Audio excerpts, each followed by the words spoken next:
မြန်မာနိုင်ငံမှာရှိတဲ့အသေးဆုံးမြို့များနဲ့အကြီးဆုံးမြို့များ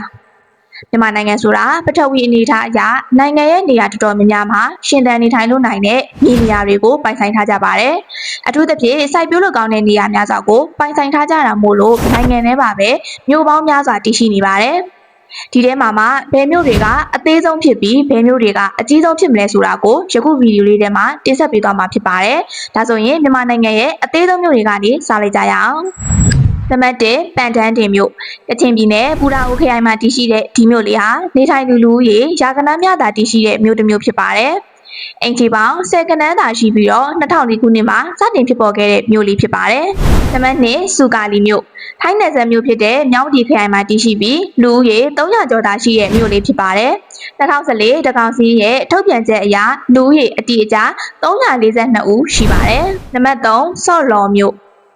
မြန်မာနိုင်ငံအထက်ပိုင်းကချင်ပြည်နယ်မှာပါဝင်တဲ့ဒီမြို့လေးဟာမြန်မာနိုင်ငံရဲ့အသေးဆုံးမြို့တွေထဲမှာတစ်မြို့ဖြစ်ပါတယ်။ဒီမြို့လေးရဲ့ထူးခြားချက်ကတော့မြေရှားသတ္တုထွက်ခြင်းပဲဖြစ်ပါတယ်။နံပါတ်4မုံထမြို့ရှမ်းပြည်နယ်ရဲ့မိုင်းတုံခရိုင်တွင်ဒီမြို့လေးကတော့လူဦးရေ400ကျော်သာနေထိုင်တဲ့မြို့လေးပဲဖြစ်ပါတယ်။ဒီလိုမြို့လေးပြင်မဲ့ရှမ်းသမိုင်းမှာတော့ဒီမြို့လေးကအရေးပါတဲ့နေရာကနေပါဝင်နေပါတယ်။နံပါတ်5မော်ထိုင်မြို့ကိုကန့်ကိုပိုင်အုပ်ချုပ်ခွင့်ရဒေသမှာပါဝင်တဲ့မြို့လေးပဲဖြစ်ပါတယ်။မြို့နယ်အခွဲအစင်းရှိတဲ့မြို့တစ်မြို့ဖြစ်ပေမဲ့မော်ထိုင်မြို့ဟာလူဦးရေ424ဦးသာရှိတယ်လို့2014တကောင်စီအရသိရပါတယ်။ဒါတွေကတော့မြန်မာနိုင်ငံရဲ့အသေးဆုံးမြို့တွေပဲဖြစ်ပါတယ်။ဒါဆိုအကြီးဆုံးမြို့တွေကိုဆက်သွားလိုက်ကြရအောင်ရှင်။နံပါတ်1ရန်ကုန်မြို့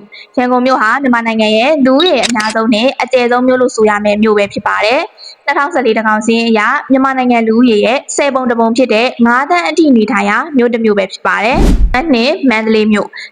ဟာရခိုင်ကလေးကမင်းနေပြီးတော့စိုးစံရမြို့ဖြစ်တဲ့အတွက်လူဦးရေထူထပ်မှုကလည်းများပါတယ်။လူဦးရေ2သန်းကျော်အထိနေထိုင်ပြီးမြန်မာနိုင်ငံအလယ်ပိုင်းရဲ့အကြီးဆုံးမြို့လို့ဆိုရင်လည်းမမှားပါဘူး။နံပါတ်3နေပြည်တော်2009ခုနှစ်ကနေစတင်တည်ထောင်ခဲ့ပေမဲ့အစိုးရရုံးဆိုင်ရာမြို့ဖြစ်ခဲ့တဲ့အတွက်ကြောင့်နေပြည်တော်ဟာအချိန်တိုအတွင်းမှာမြို့ကြီးတစ်မြို့ဖြစ်လာခဲ့ပါတယ်။2014တကောင်စီအရလူဦးရေ1သန်းခွဲအထိတောင်နေထိုင်တယ်လို့လည်းသိရပါတယ်။နံပါတ်4မော်လမြိုင်မွန်ပြည်နယ်မှာအကြီးဆုံးမြို့ဖြစ်ပြီးမွန်ပြည်နယ်ရဲ့စီးပွားရေးအချက်အခြာမြို့လည်းဖြစ်ပါတယ်။လူဦးရေ4သိန်းကျော်အထိနေထိုင်နေပါတယ်။နံပါတ်5တောင်ကြီးရှမ်းပြည်နယ်ရဲ့တောင်ပိုင်းမြို့တော်တောင်ကြီးမြို့ကတော့မြန်မာနိုင်ငံရဲ့5ခုမြောက်အကြီးဆုံးမြို့ပဲဖြစ်ပါတယ်။ရှမ်းပြည်နယ်တစ်ခုလုံးမှာလည်းအကြီးဆုံးမြို့ဖြစ်ပြီးတော့လူဦးရေ2သိန်းကျော်အထိနေထိုင်နေပါတယ်။အဆုံးထိကြည့်ပေးတဲ့အတွက်အားလုံးကိုကျေးဇူးတင်ပါတယ်ရှင်။